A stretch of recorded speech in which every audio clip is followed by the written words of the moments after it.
I was working the overnight shift one night at Walmart. I was on their processing team.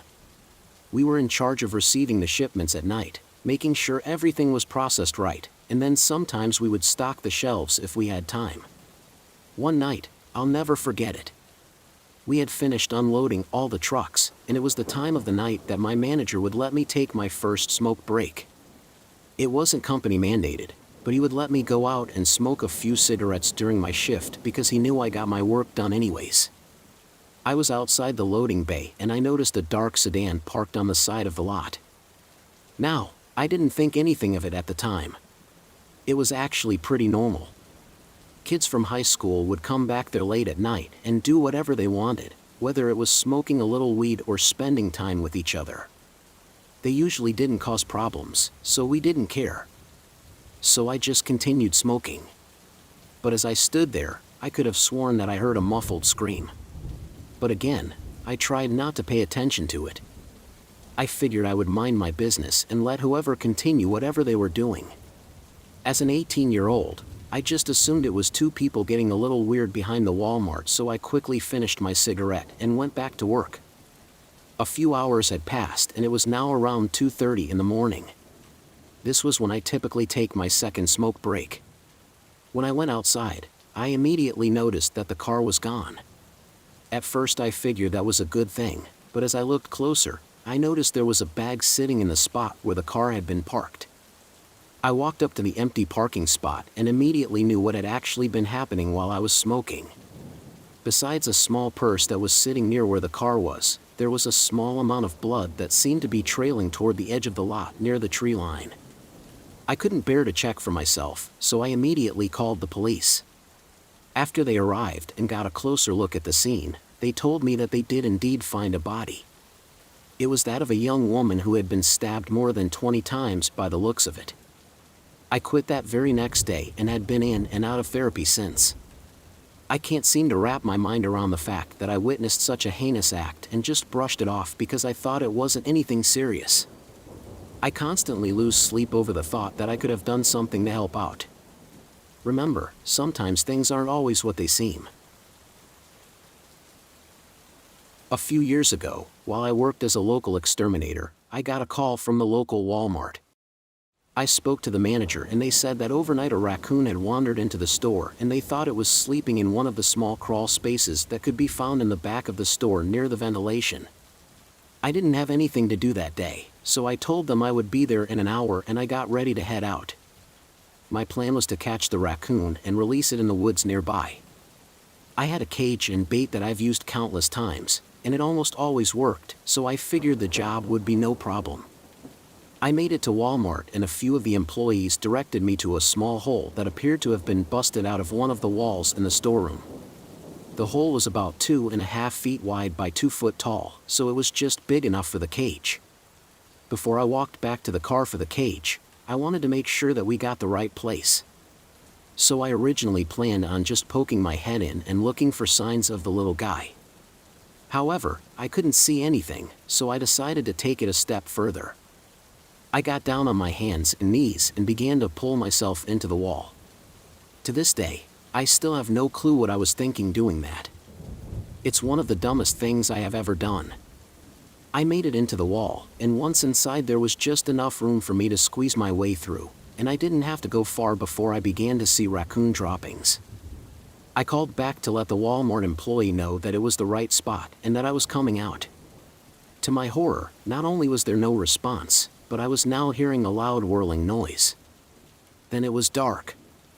I couldn't turn around because it was too narrow, but I began to feel around with my foot. The hole that I had crawled in had been covered by something.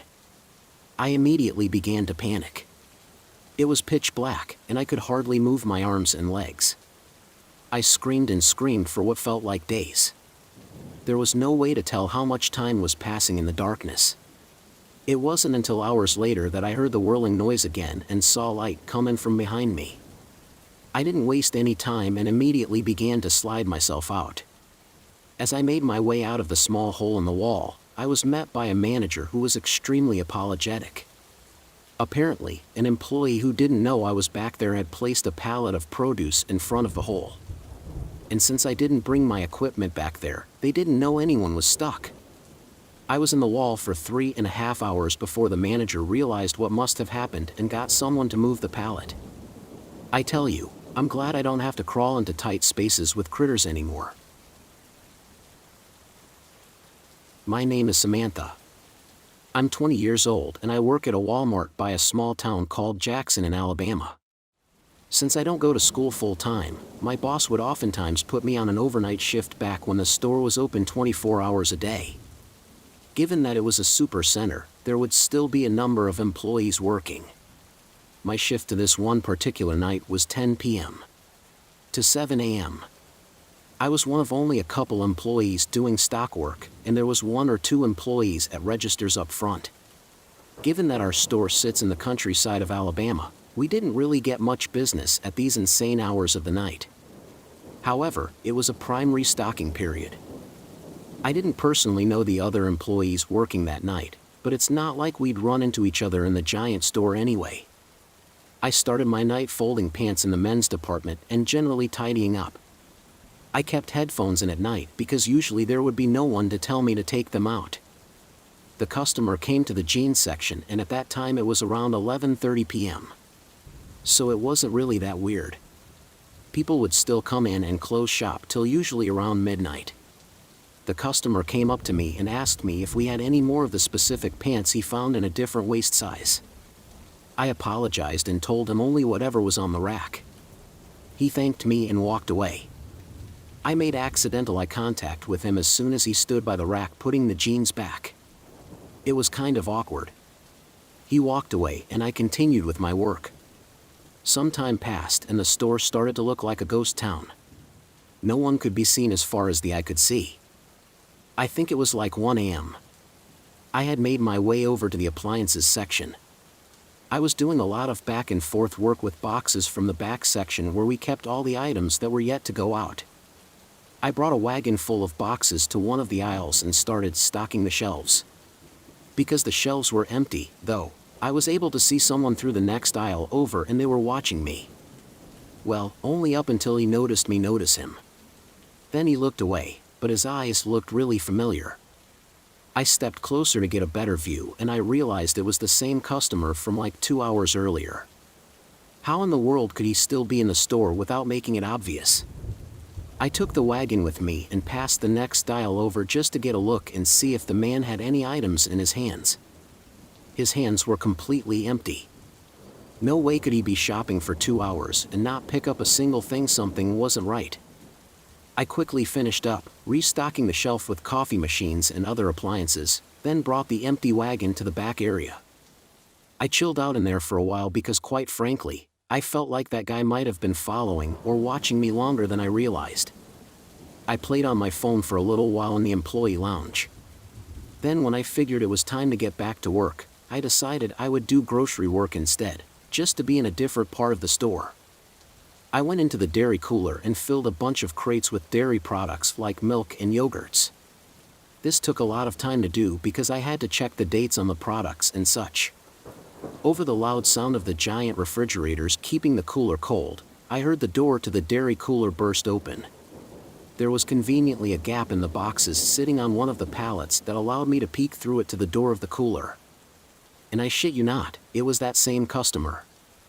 I ran to cover under one of the shelves and pushed a big box full of eggs in front of me. I didn't have to worry about making noise because the refrigerators were so loud. For anyone wondering why I decided to hide, well, I already assumed this guy was hanging around the store watching me. Seeing him in the employees only section, never mind that coming into the dairy cooler, seemingly something bad was definitely about to go down.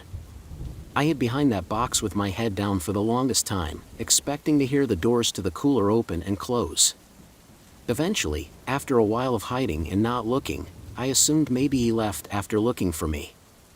I lifted my head from my arms for the first time and looked up in front of the box and screamed. He was right there smiling at me, standing over the box. But his smile vanished as soon as I started to scream. He tried putting his hand on my lips to muffle my scream, but I didn't allow that to go any further. I pushed the box of eggs over right into him, and the eggs falling to the floor made him step back, looking down at his shoes. I ran right past him, but he didn't grab me, so I continued to run till I found another stock worker and told him to help me. The employee's name was Bob. I remember from his name tag. Suddenly the man from the dairy cooler came up to the two of us and apologized, explaining that he was from corporate and was coming to make sure everything was running smoothly. He said he didn't mean to scare me and was simply checking up on me in the dairy cooler to make sure I wasn't slacking off. This Bob guy seemed to believe it all, but then again, he didn't seem very smart at all. I asked the man why he put his hand on my mouth, and he said he was trying to avoid making a scene. Then, shockingly, he gave me the order to finish up the appliance section, and he disappeared. As he was speed walking away down the aisle, I called out, "What's your name?" And he called back, "Tom." And just like that, he was gone. The next day I called one of the managers and asked if there was supposed to be a visit from corporate the night before and if a creepy man named Tom sounded familiar. My manager Margaret said it sounded like complete bullshit. There was no record of anyone from corporate named Tom who was supposed to come visit, nor would anyone from corporate ever be in the store at 2 a.m. They then went ahead and checked the camera footage, and a police report was filed when they realized this was a random man. And the cameras proved this man had been stalking me between the aisles for the better part of the first few hours of my shift. I told Margaret I couldn't do night shifts anymore after that, and she understood. I still work there, but more so as a day stock person or a cashier.